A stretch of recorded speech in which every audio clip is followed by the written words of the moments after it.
Hey everybody, it's Dietric Williams, real estate extraordinaire with Pacific Union International, and welcome to this edition of Info on the Go. You know, I get a lot of emails and phone calls from people wondering how they can compete with all cash offers in this crazy competitive market that we're in right now. So I'm gonna give you 5 strategies that you can use to beat an all cash buyer. So let's get right to it. Number 1 is you wanna structure your deal so that the offer looks just like a shoe-in. It's a lock. So your lender is going to give you a pre-approval letter already. You already have that, but what can go a step further is if you have your lender contact the listing agent to speak to how well of a qualified buyer that you are. That can go a long way. In addition, you want to request your lender to do a DU approval. Now, I won't go into what the ins and outs of that is, but what it really is a complete financial picture of who you are as a buyer. So number 2 is we want to shorten our loan and appraisal contingency times. Now, you want to speak to your lender before you just happen to write this into the offer because you don't want to make promises that you can't keep.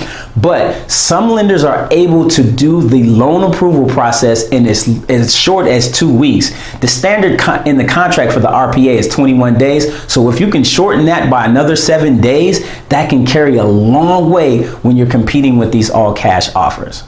Number 3, you want to schedule your home inspection right away. So not only do you want a shorter contingency time for your loan and your appraisal, but scheduling that home inspection right away shows the seller how motivated and serious and ready to go you are as a buyer. So here's what I'll do for my clients. I will find out from the listing agent when their client is looking to make their decision. I'll tell my client to call the home inspection company and schedule the inspection 2 days after that date that the seller is going to decide. Why do I do this? Because I know that home inspectors are busy. So if we wait until the offer is accepted, they may have scheduled out 10, 20 different home inspections, and we may have to wait 3, 5, 7 days, 2 weeks in order for them to get in. That really kind of can kill the deal because now it lengthens out that amount of time that we have to get all of our inspections done.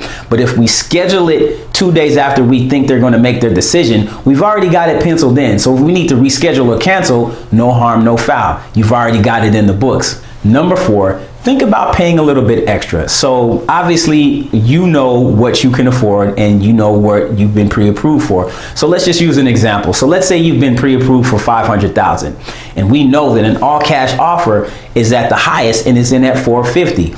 Maybe you want to come in at $455,000 because it can mean the difference between you getting the home and you not getting the home. And that $5,000 tacked on is not going to make a ton of difference in your monthly mortgage payment. So if you're planning on being there for a while and this is the home of your dreams, that $5,000 may be worth it in the end. Number 5, make it personal. So you want to create some type of connection between you and the seller. So I will, for my clients, write a cover letter or a personal letter to the seller to kind of tug on their heartstrings. We'll talk about why we love their home so much, what we plan on doing in their home, not to their home, but in their home. So if we plan on utilizing the pool or the backyard space for family barbecues or the extra bedroom to bring in our in-laws or our parents for visits for the weekend or for the holidays, you want to make it as personal as possible. Now, again, we don't want to talk about the things that we're going to do to the home to fix it up because that can be a deterrent and be a turnoff to a seller. But if you tug on the heartstrings and it's somebody that's been in that home for quite some time and these are the same type of memories that they've established, now you create that connection. It can mean the difference between your offer getting accepted and your offer falling into the stack of papers where it's not accepted. Okay, so if you have any questions, make sure you give me a call or email me. I'll be sure to answer them as soon as possible. Make sure you align yourself with a great real estate agent such as myself and a good lender who can navigate you through this entire process. Once again, it's Dietric Williams. This is this edition of Info on the Go. We'll see you next time real soon. Take care.